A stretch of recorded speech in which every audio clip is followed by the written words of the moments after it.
दोस्तों चलिए आज की वीडियो शुरू करते हैं। दोस्तों वीडियो शुरू करने से पहले मैं आपको एक बात बता दूं कि आपने अभी तक हमारे इस चैनल को सब्सक्राइब नहीं किया हो तो नीचे पर आपको ग्रीन बटन में सब्सक्राइब करके लिखा रहा होगा, इसके ऊपर क्लिक कर लीजिए और साइड में एक नोटिफिकेशन बेल भी आएगा, उसको भी क्लिक कर लें ताकि आपको मिल सके हमारे अगले वीडियो की नोटिफिकेशन सबसे पहले और आप कुछ नया सीख सके। સૌરાષ્ટ્રની એકમાત્ર સ્કૂલ જ્યાં ટ્રસ્ટી તથા સંચાલકો ડોક્ટર, એન્જિનિયર તથા શિક્ષકો છે એવી Kanabar school of science and commerce કાર્યક્ષેત્ર ધોરણ 5 થી 10, 11, 12 સાયન્સ એન્ડ કોમર્સ દીકરાઓ અને દીકરીઓ માટેના ઉજ્જવળ ભવિષ્ય માટે વાલીઓની પહેલી પસંદગી Kanabar school of science and commerce. અહીં છે શ્રેષ્ઠ શિક્ષકો દ્વારા મર્યાદિત સંખ્યામાં વિદ્યાર્થીઓ માટે ભણતર, અલગ અલગ સાયન્સ લેબ, કોમ્પ્યુટર લેબ, દીકરાઓ તથા દીકરીઓ માટે અલગ અલગ હોસ્ટેલ સાથે શુદ્ધ સાત્વિક ભોજનની વ્યવસ્થા, ટ્રાન્સપોર્ટેશનની સુવિધા, જી તેમજ નીટની તૈયારી સ્કૂલમાં જ। તો આથી વિશેષ આપ આપના બાળક માટે શું ઈચ્છો તો આજે જ એડમિશન માટે સંપર્ક કરો।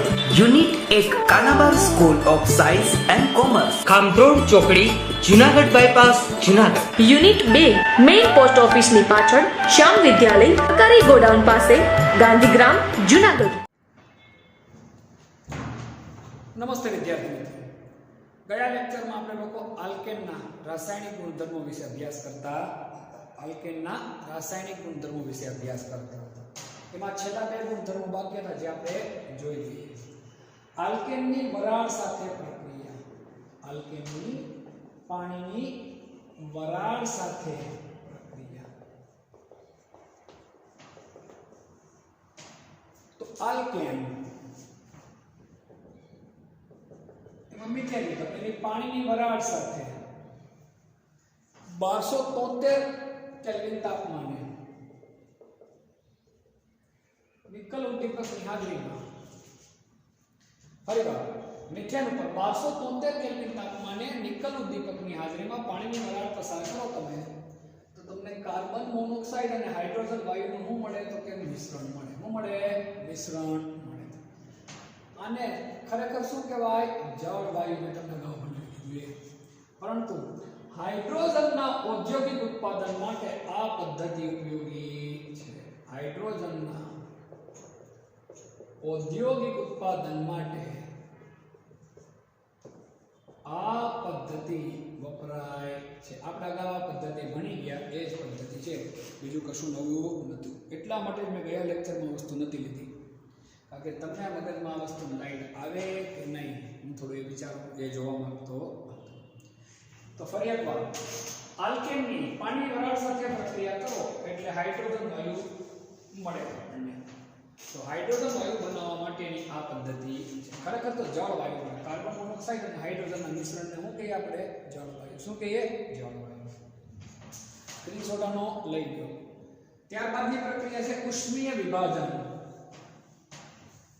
આલ્કેનની ઉષ્મીય વિભાજનની પ્રક્રિયા। કઈ પ્રક્રિયા છે તો ભાઈ? ઉષ્મીય વિભાજનની પ્રક્રિયા। તો નામ પ્રમાણે જ કામ, ઉષ્માની મદદથી એટલે ગરમી આપીને આલ્કેનનું વિભાજન કરવું। હવે ગરમી આપવાથી વિભાજન કોનું થાય તો કે જે હું હોય તો કે મોટો આલ્કેન હોય એનું। કેવો આલ્કેન હોય? મોટા આલ્કેનનું વિભાજનની વાત કરવાની છે। તો ઉચ્ચતમ આલ્કેન અથવા ઉચ્ચતર આલ્કેન,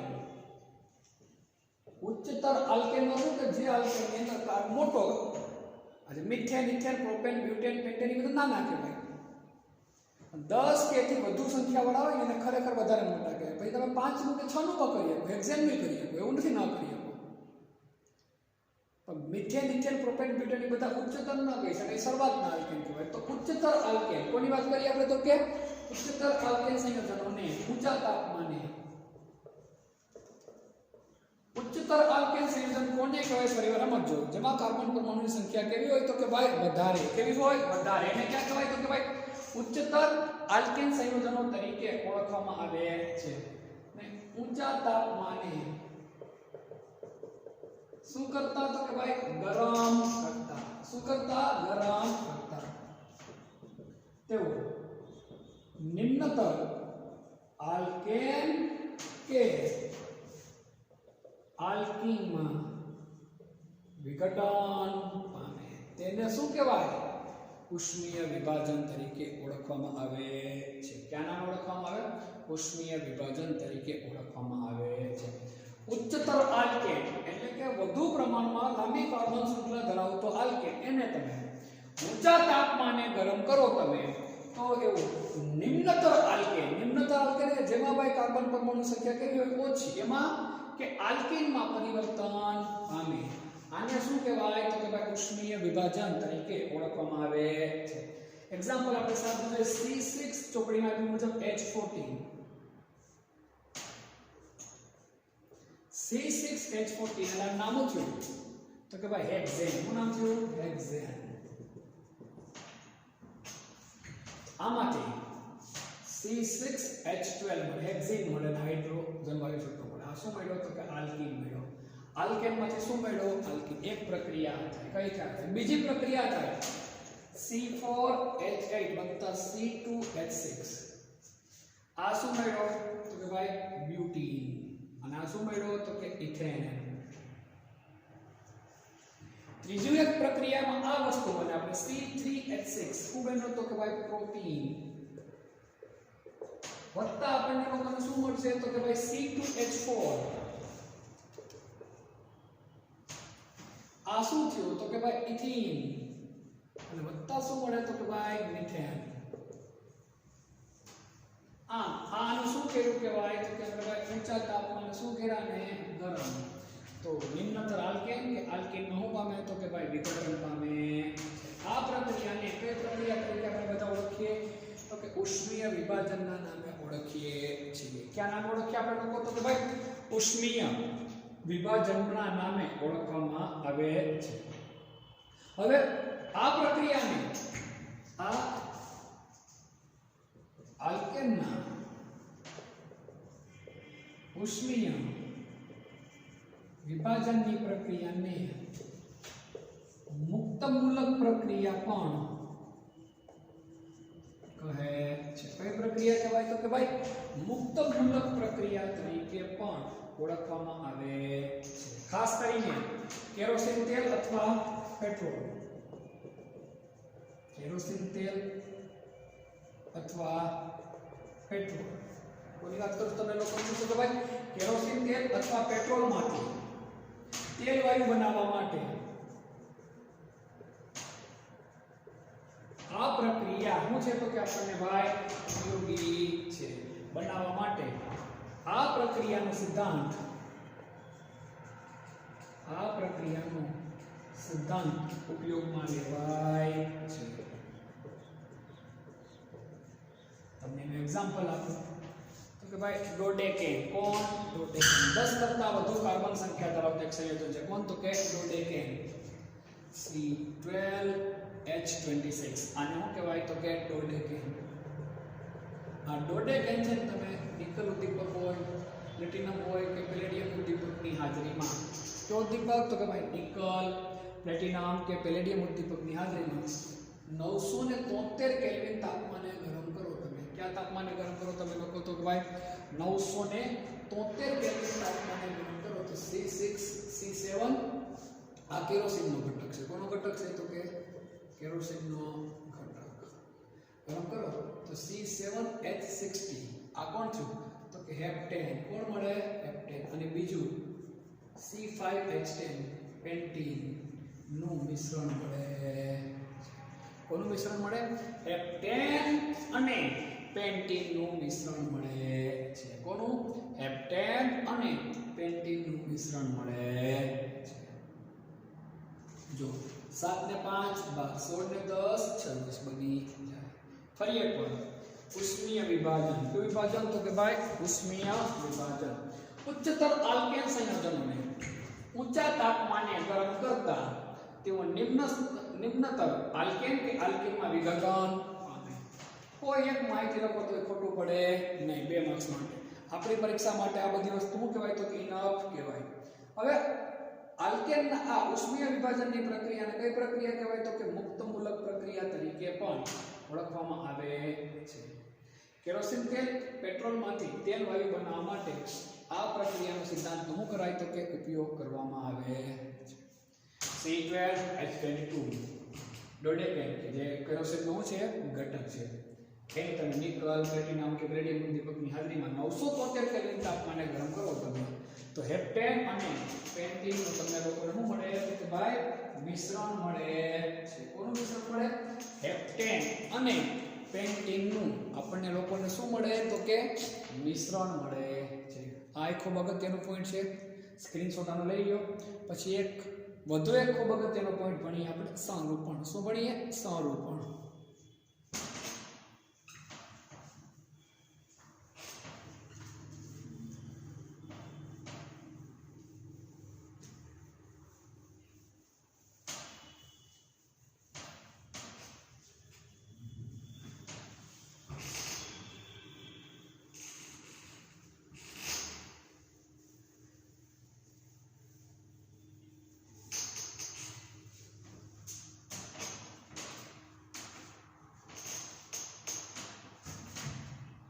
હવે વધુ એક અગત્યનો પોઈન્ટ છે આપણો તો કે કોણ? તો કે ભાઈ સંરૂપણ.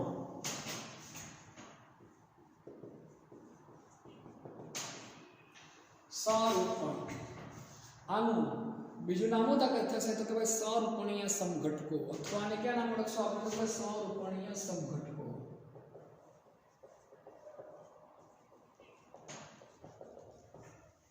સમઘટકો અથવા આને શું કહેવાય? ધૂળણી. શું કહેવાય? ધૂળણી. આ નામ છે આના અલગ અલગ, આપણે બધાય નામ યાદ રહેવા જોઈએ. અથવા આને શું કહેવાય તો કે ભાઈ રોટામર્સ. શું કહેવાય? રોટામર્સ. આ ઇંગ્લિશ નામ છે. શું નામ છે? ઇંગ્લિશ નામ. અથવા નામ છે અણુકોણાત્મક સમઘટકો. શું નામ છે? અણુકોણાત્મક સમઘટકો.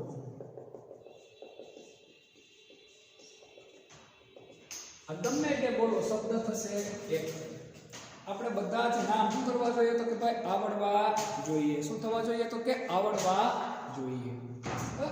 સંરૂપણ એટલે પરમાણુની એવી અવકાશીય ગોઠવણી. અવકાશીય ગોઠવણીને કાલ્પનિક. આપણે અવકાશમાં કોઈ પણ વસ્તુને ગોઠવીએ એ 3 ડાયમેન્શનમાં હોય. વ્યવહારમાં આપણે 2 ડાયમેન્શનનો ઉપયોગ થાય, પણ એ ખરેખર 3 ડાયમેન્શનમાં વસ્તુ છે.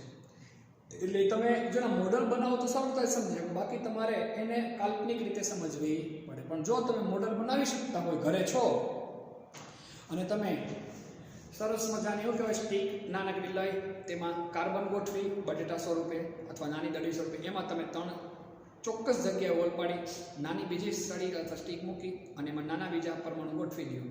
એટલે ગોળ ભાગ નાના દડી ગોઠવી દો અને એને તમે શું કહી દો તો કે હાઇડ્રોજન ગોઠવી દો. અને તમે જે રોટેશન આપતા જાઓ, જે એ રોટેશનને સંરૂપણ કહેવાય, એ તમને સમજાવવા માંગુ. જો શું સમજાવવા માંગુ એ તમને કહું.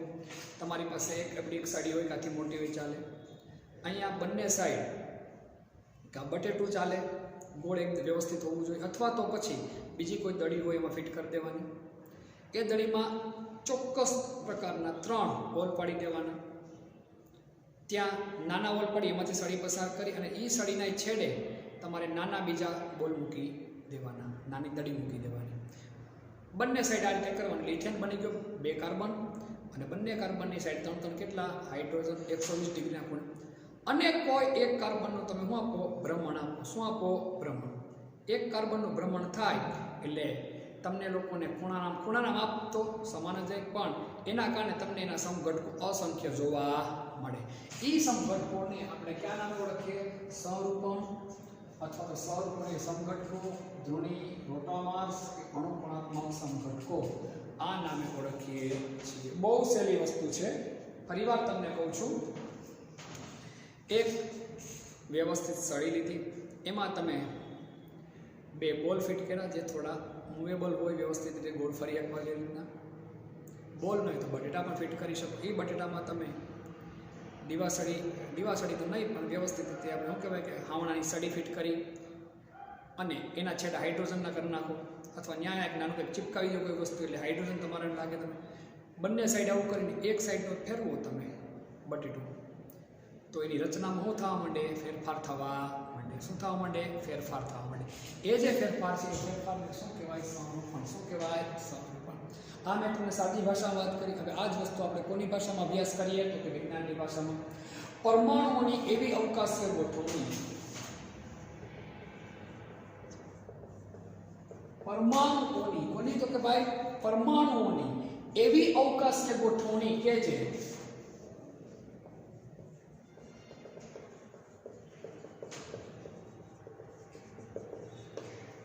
પરમાણુઓની એવી અવકાશીય ગોઠવણી જે કાર્બન કાર્બન એક બંધ કાર્બન કાર્બન સિંગલ બંધ કાર્બન કાર્બન પરમાણુઓની એવી અવકાશીય ગોઠવણી કે જે કાર્બન કાર્બન સિંગલ બંધના ભ્રમણના કારણે સમજો પરમાણુઓની એવી અવકાશીય ગોઠવણી કે જે કાર્બન કાર્બન સિંગલ બંધના ભ્રમણના કારણે એકબીજામાં શું પામે તો કે પરિવર્તન પામી શકે છે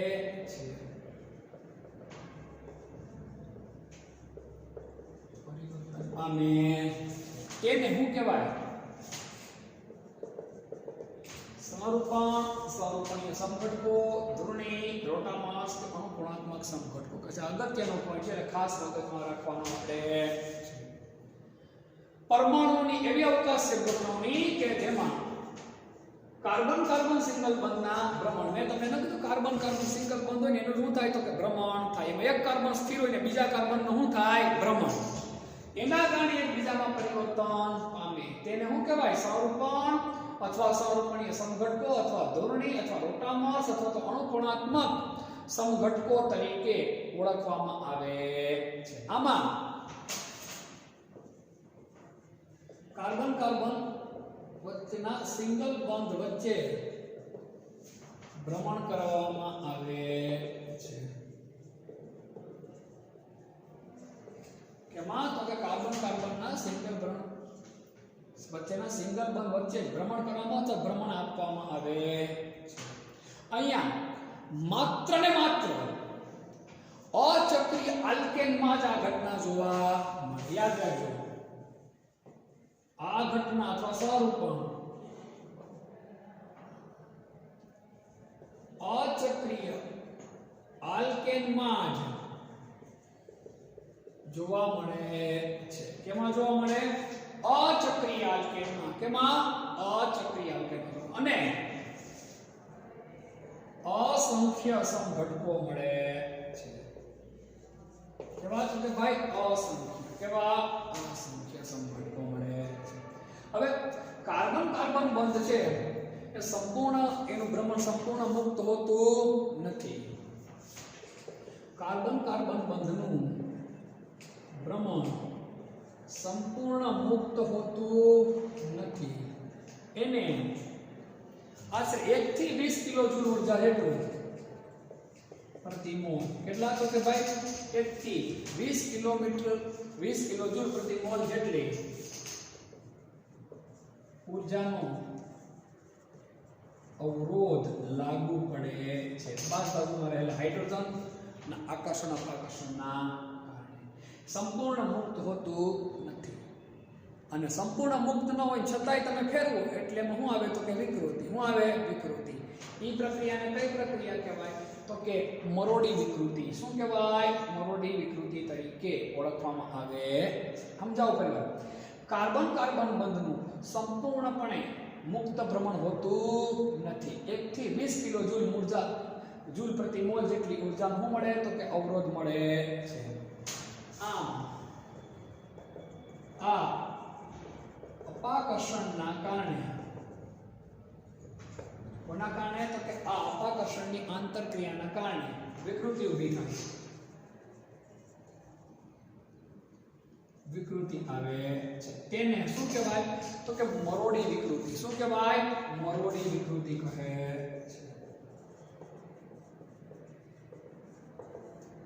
શું કહેવાય મરોડી વિકૃતિ તરીકે ઓળખવામાં આવે છે ખૂબ જ અગત્યનો પોઈન્ટ છે જરા તમે આનો સ્ક્રીનશોટ લઈ લો પછી આના આનું જે અગત્યનું સ્વરૂપણ છે કોનું તો કે ઇથેનનું એ આપણે જોઈ ફરી એકવાર પરમાણુઓની એવી અવકાશીય ગોઠવણી કે જેમાં કાર્બન કાર્બન સિંગલ બંધના ભ્રમણના કારણે એકબીજામાં શું પામે તો કે પરિવર્તન પામે તેને શું કહેવાય સ્વરૂપણ અહીંયા ભ્રમણ કેની વચ્ચે થાય સિંગલ બંધ વચ્ચે થાય કાર્બનના આ ભ્રમણ કયા સંયોજનોમાં જોવા મળે આવી ઘટના તો કે અચક્રીય આલ્કેનમાં જોવા મળે બીજે કઈ આવી ઘટના જોવા મળતી નથી યાદ રાખજો મારી વાત, અચક્રીય આલ્કેન સિવાય બીજે કઈ આ ઘટના જોવા મળતી નથી. આના અસંખ્ય સમઘટકો જોવા મળે. કેટલા સમઘટકો હોય તો કે ભાઈ અસંખ્ય. અહીંયા કાર્બન કાર્બન બંધનું પ્રમાણ સંપૂર્ણ મુક્ત થતું ગમે એમ ફેરવીને ડાયરેક્ટ આપો નહીં, વચ્ચે અવરોધાંક કેટલો હોય તો કે 1 થી 20 કિલો જૂલ પ્રતિ મોલ જેટલી ઉર્જાનો હોય. એને અવગણે, થોડોક અવરોધ આવે તો ધક્કો મારે, અવગણી તો નાખે, પણ એના કારણે ઘણી વાર શું આવે તો કે ભાઈ વિકૃતિ આવે. એને શું કહેવાય? મરોડી વિકૃતિ. શું કહેવાય? મરોડી વિકૃતિના નામે ઓળખવામાં આવે. સ્ક્રીનશોટ આનો વ્યવસ્થિત રીતે લઈ નાખો.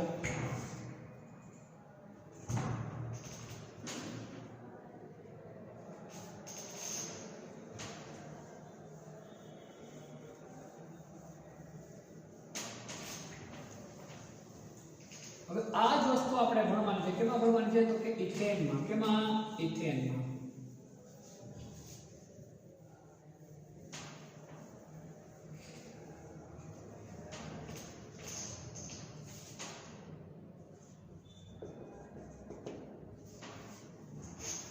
ઇથેનમાં સ્વરૂપણ. કેમાં? તો કે ભાઈ ઇથેનમાં. ઇથેનમાં કાર્બન કાર્બન વચ્ચે સિંગલ બોન્ડ હોય છે. ઇથેનમાં કાર્બન કાર્બન વચ્ચે સિંગલ બોન્ડ હોય છે. કેમાં? તો કે ભાઈ ઇથેનમાં. કેમાં? ઇથેનમાં હોય છે. દરેક કાર્બન સાથે ઇથેન આ આપણી નોર્મલ ગોઠવણી. ઇથેનમાં દરેક કાર્બન સાથે કેટલા હાઇડ્રોજન પરમાણુ જોડાયેલા હોય તો કે ભાઈ 3 હાઇડ્રોજન પરમાણુ જોડાયેલા હોય છે. અહીં દરેક કાર્બન સાથે 3 હાઇડ્રોજન પરમાણુ જોડાયેલા હોય છે. અહીં દરેક કાર્બન સાથે 3 હાઇડ્રોજન પરમાણુ થયેલા હોય તો કે ભાઈ જોડાયેલા હોય છે. હવે એક કાર્બનને સ્થિર રાખીને, કેવા કાર્બનને સ્થિર રાખીને? એક કાર્બનને સ્થિર રાખીને, બે કાર્બન છે, કોઈ એકને શું રાખી દેવાનો તો કે સ્થિર. આને શું રાખ્યો તો કે સ્થિર. આ સ્થિર છે આપણું. અને બીજા કાર્બનને આપણે શું આપીએ તો કે રોટેશન. આને શું કરીએ તો કે ફેરવીએ. શું કરીએ? ફેરવીએ. એકને સ્થિર રાખી અને બીજા કાર્બનનો શું કરાવીએ તો કે ભ્રમણ કરાવીએ. એટલે અવકાશીય ગોઠવણીમાં શું થવા માંડે તો કે ફેરફાર આવવા માંડે. કેટલા ફેરફાર થાય તો કે અસંખ્ય અવકાશીય ગોઠવણી જોવા મળે છે. અહીં એક કાર્બનને સ્થિર રાખી, અહીં એક કાર્બનને સ્થિર રાખી, કેવો રાખી? સ્થિર રાખી બીજા કાર્બનનું ભ્રમણ કરાવીએ. બીજા કાર્બનનું ભ્રમણ કરાવીએ તો એકને સ્થિર રાખવાનું છે, બીજાને શું કરવાનું છે આપણે તો કે ભાઈ ભ્રમણ કરાવીએ. તો અસંખ્ય અવકાશીય ગોઠવણી જોવા મળે. અસંખ્ય અવકાશીય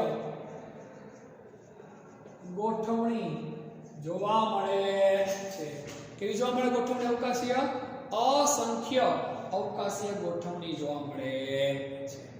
પણ આ અસંખ્ય અવકાશીય ગોઠવણીમાં મુખ્ય અગત્યની બે ગોઠવણી છે. કેટલી ગોઠવણી અગત્યની છે તો કે એમાં બે ગોઠવણી સૌથી વધુ અગત્યની છે. અહીં બે ગોઠવણી સૌથી વધુ અગત્યની છે. પહેલી ગોઠવણીની વાત કરીએ આપણે. કાર્બન કાર્બન વચ્ચેના હાઇડ્રોજન પરમાણુ એકબીજાની સૌથી કેવા હોય તો કે ભાઈ નજીક હોય. કાર્બન કાર્બન વચ્ચેના હાઇડ્રોજન પરમાણુ એકબીજાની કેવા હોય તો કે ભાઈ સૌથી નજીક હોય. એકબીજાની કેવા હોય તો કે ભાઈ સૌથી નજીક હોય. હાઇડ્રોજન પરમાણુઓ છે એ એકબીજાની કેવા હોય તો કે ભાઈ ખૂબ જ નજીક. કેવા હોય તો કે ખૂબ જ નજીક હોય. તો એને ઈ સંરૂપણને કયું સંરૂપણ કહેવાય તો કે ગ્રસ્ત સ્વરૂપણ. કયું કહેવાય? ગ્રસ્ત સંરૂપણ કહેવાય. તો તેવા સંરૂપણને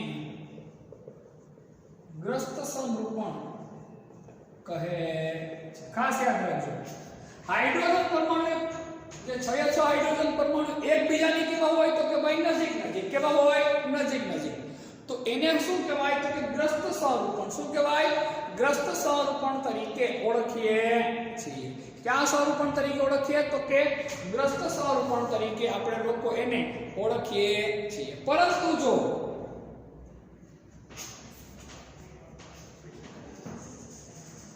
કાર્બન કાર્બન વચ્ચેના હાઇડ્રોજન પરમાણુ એકબીજાથી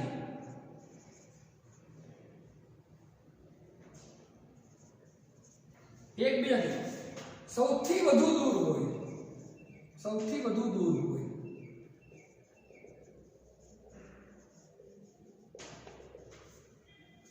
તો તેવા સ્વરૂપણને સમજો મારી વાત. પહેલામાં કેવા છે એકબીજાની તો કે સૌથી નજીક. કેવા હતા? સૌથી નજીક. બીજામાં કેવા છે કે એકબીજા સૌથી કેવા છે તો કે ભાઈ દૂર. કેવા છે? દૂર. એને શું કહેવાય તો કે એવા સ્વરૂપણને સાંતરિક સ્વરૂપણ કહે છે. કેવું તો કે ભાઈ સાંતરિક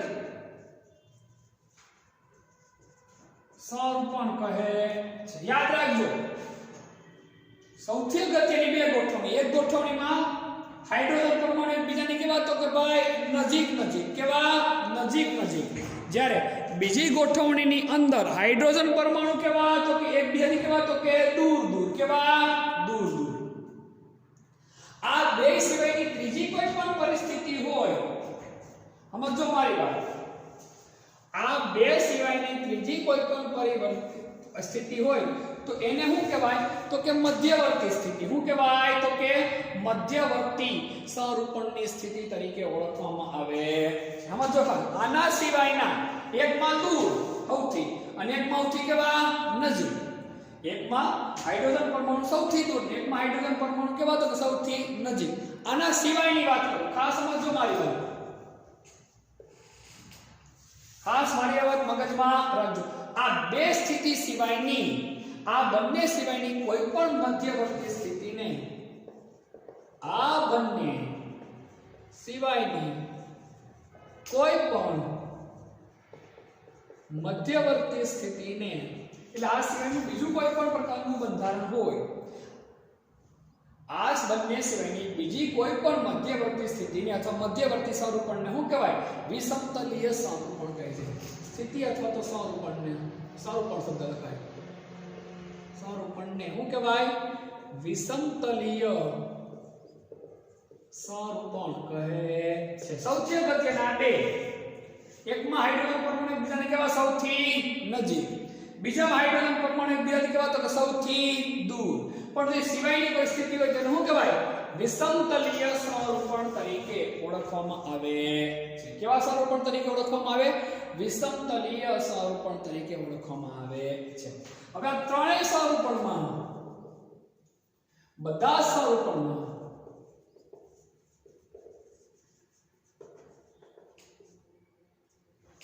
બંધ લંબાઈ, બધા જ સ્વરૂપણોમાં બંધ લંબાઈ અને બંધ કોણ કેવા હોય? હંમેશા સમાન. એમાં ફેર પડતો નથી. માત્ર આપણે તો છેડો ફેરવીએ. શું કરીએ છે? એક છેડો સમાન છે, બીજો છેડો શું કરીએ તો કે ફેરવીએ. બંધ લંબાઈ અને બંધ કોણ કેવા હોય તો કે સમાન હોય છે. બધા સ્વરૂપોમાં બંધ લંબાઈ અને બંધ કોણ કેવા હોય તો કે સમાન હોય. કેવા હોય? સમાન હોય છે. ફરીવાર, ઇથેનમાં કાર્બન કાર્બન વચ્ચે કયો બંધ હોય તો કે ભાઈ સિંગલ બંધ. કયો બંધ હોય? સિંગલ બંધ. ઇથેનમાં કાર્બન કાર્બન વચ્ચે સિંગલ બંધ હોય છે.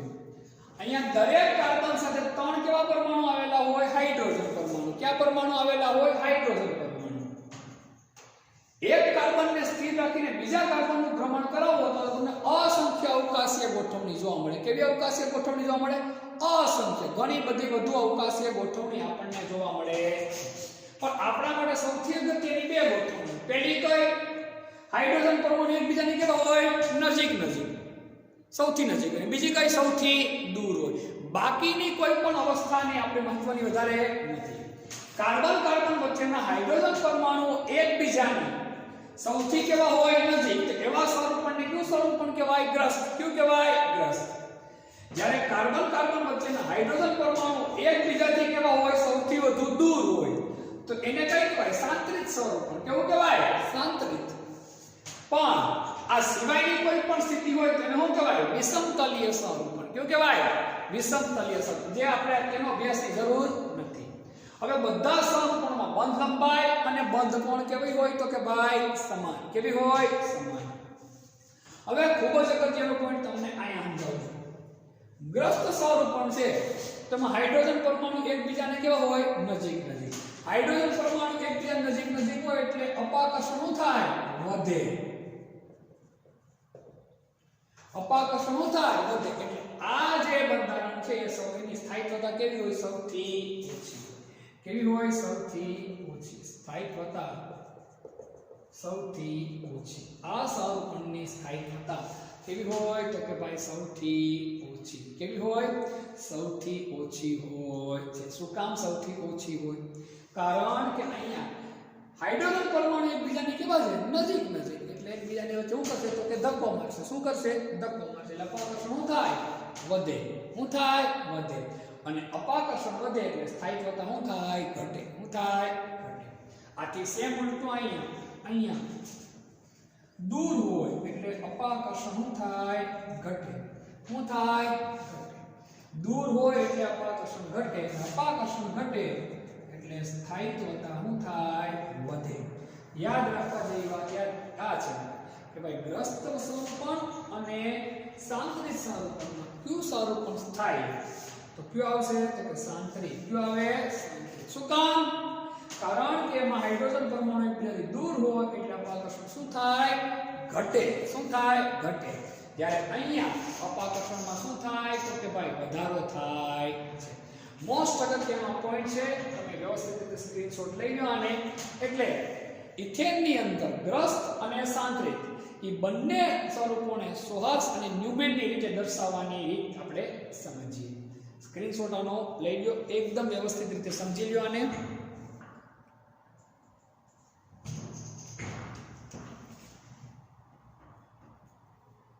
આ ખાસ યાદ રાખવાનું. ગ્રસ્ત સ્વરૂપમાં ક્યારે બને? જ્યારે હાઇડ્રોજન પરમાણુ એકબીજાની કેવા હોય? સૌથી નજીક. સાંત્રિત સ્વરૂપમાં ક્યારે બને? જ્યારે હાઇડ્રોજન પરમાણુ એકબીજાની કેવા હોય? દૂર હોય. કેવા હોય? દૂર.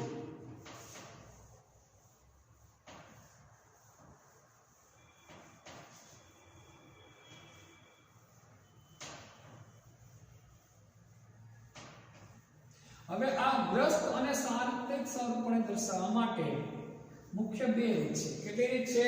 બે રીત છે. સમજો ખાસ. ગ્રસ્ત અને સાંત્રિત એ સ્વરૂપોને દર્શાવવા માટે મુખ્ય કેટલી રીતો છે? તો કે બે.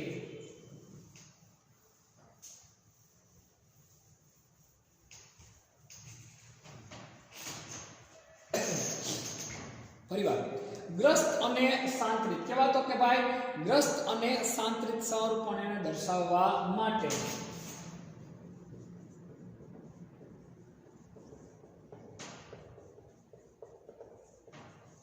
પણ દર્શાવવા કેવા? તો કે ભાઈ ગ્રસ્ત અને સાંત્રિત સ્વરૂપો દર્શાવવા માટે સોહાસ પ્રક્ષેપણ અને કેવું? તો કે ભાઈ સોહાસ પ્રક્ષેપણ અને ન્યુમેન પ્રક્ષેપણનો ઉપયોગ થાય.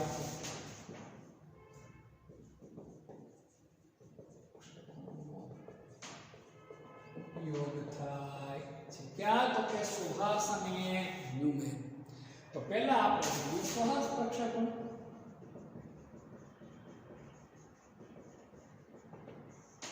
કોણમાં કહેવાય? તો કે ઇથેન. તો અહીંયા શબ્દ આપણે ઇથેન ના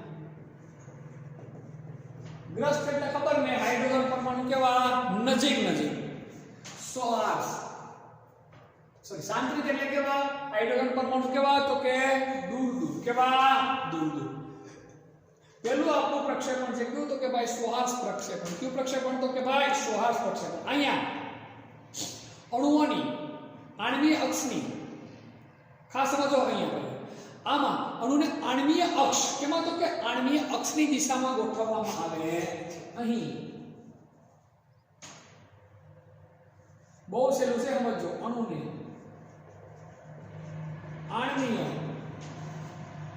અક્ષની દિશામાં જોવામાં આવે કેમાં આવે જોવામાં આવે અથવા તો ગોઠવવામાં આવે આણ્વીય અક્ષની દિશામાં શું કરવામાં આવે જોવામાં આવે છે અહીંયા કાર્બન અને હાઇડ્રોજન વચ્ચે 120 ડિગ્રી ખૂણો બને કાર્બન અને હાઇડ્રોજન વચ્ચે 120 ડિગ્રીનો ખૂણો બને છે જોઈએ કઈ રીતનું બંધારણ હોય છે આપણે બધા અભ્યાસ કરી નાસી આપણે શું મૂકી તો કે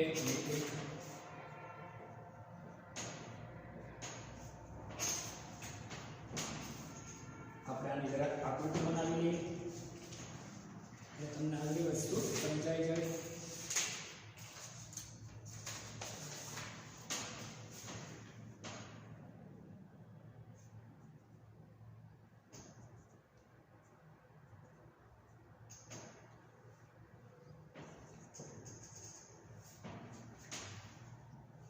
ગ્રસ્ત જેનું બીજું નામ છે ઇક્લિપ્સ કયું છે ઇક્લિપ્સ બંધારણ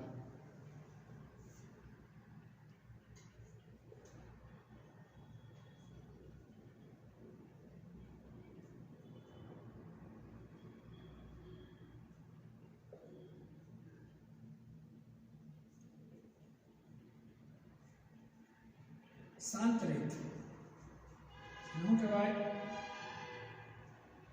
સ્ટેગર્ડ શું કહેવાય સ્ટેગર્ડ બંધારણ હવે જો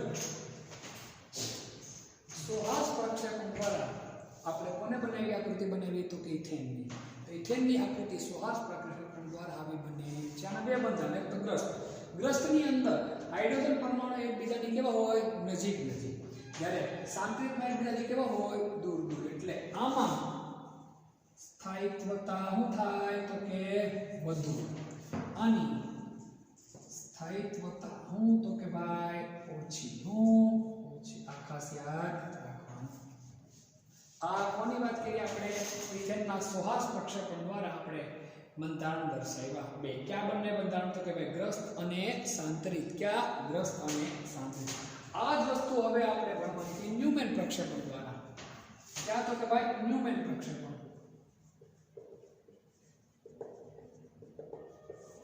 क्यों प्रक्षेपण तो के भाई न्यूमेन प्रक्षेपण હવે આ પ્રક્ષેપણની અંદર હું અણુને સામેથી જોવા મળે આ રીતે આ બંને ઢાંકણા છે બંને હાઇડ્રોજન પરમાણુ છે એકબીજાને સામસામ આવી જાય કેવા આવી જાય સામસામે સામેથી જોવામાં આવે એટલે અહીંથી તમે નજર કરો તો તમને આને મારે ફેરવવાનું કોને ફેરવવાનું આને જો ફરે છે અહીંથી જોવો તમે તો આને ફેરવવાનું साम सामे आ रीते राखीने जोवामां आवे आडी फिगर बनशे એટલે તમને થોડુંક આઈડિયા ક્લિયર થશે ન્યુમેન પ્રક્ષેપણ કયું તો કે ન્યુમેન પ્રક્ષેપણ આ પ્રક્ષેપણમાં અણુને સામેની તરફથી જોવામાં આવે આ પ્રક્ષેપણમાં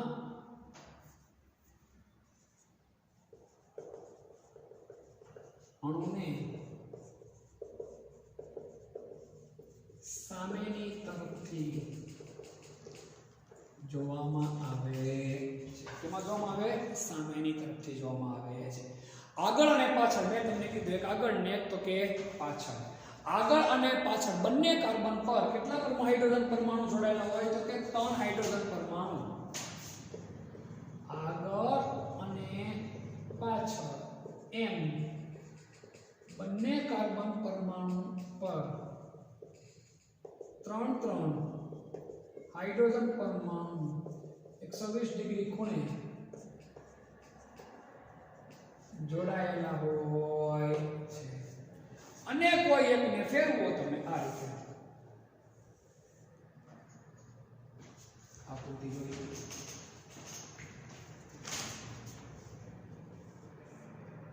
આ આગળના લીધા કેના લીધા આગળના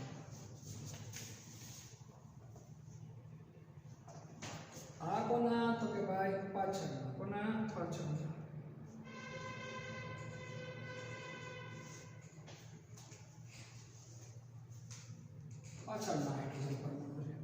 જે આપણે જોઈ શકતા નથી. આ કોના? તો કે આગળના. જ્યારે આ જે ત્રણ ખૂણાઓ છે ક્યાંના? તો કે ભાઈ પાછળના. ક્યાંના? પાછળના. તો આ બંધારણ છે, બંધારણ કયું છે? તો કે ભાઈ ગ્રસ્ત. કયું છે? ગ્રસ્ત. અને આ કયું છે? તો કે ભાઈ સાંત્રિક. કયું છે? સાંત્રિક. આપણે જોઈએ આ કેવું હોય? આની સ્થાયિત્વતા કેવી હોય? ઓછી. આની સ્થાયિત્વતા કેવી? તો કે ભાઈ વધુ. કારણ કે ભાઈ હાઇડ્રોજન પરમાણુ એકબીજાની કેવા હોય? તો કે ભાઈ દૂર દૂર હોય છે. કેવા હોય હાઇડ્રોજન પરમાણુ? એકબીજાની દૂર દૂર હોય છે. આ સિવાય વધુ એક પ્રક્ષેપણ છે જે ભણવામાં આવતું નથી, એ સમજાવી દઉં. ક્યુ ગ્રોસ પ્રક્ષેપણ. ક્યુ ગ્રોસ પ્રક્ષેપણ. ક્યુ ગ્રોસ પ્રક્ષેપણ. એ પ્રક્ષેપણની અંદર શું હોય?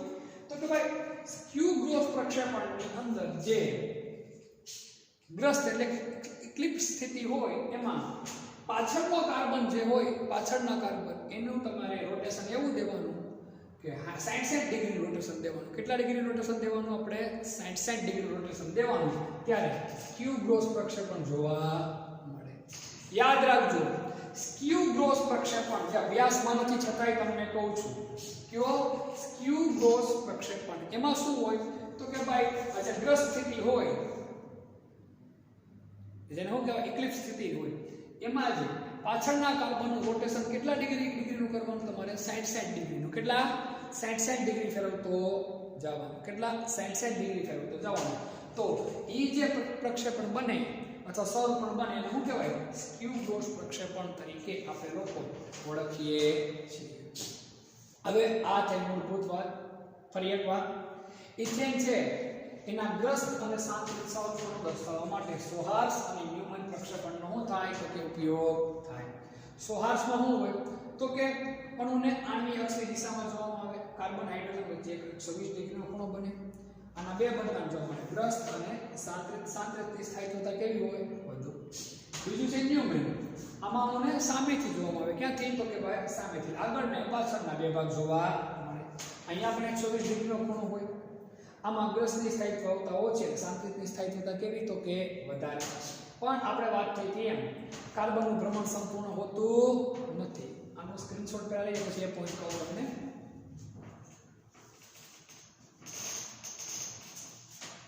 અહીં કાર્બનનું ભ્રમણ સંપૂર્ણ હોતું નથી. યાદ રાખજો, સંપૂર્ણ મુક્ત ભ્રમણ હોતું નથી. અહીં કાર્બનનું સંપૂર્ણ મુક્ત, અહીં કાર્બનનું સંપૂર્ણ મુક્ત ભ્રમણ હોતું નથી.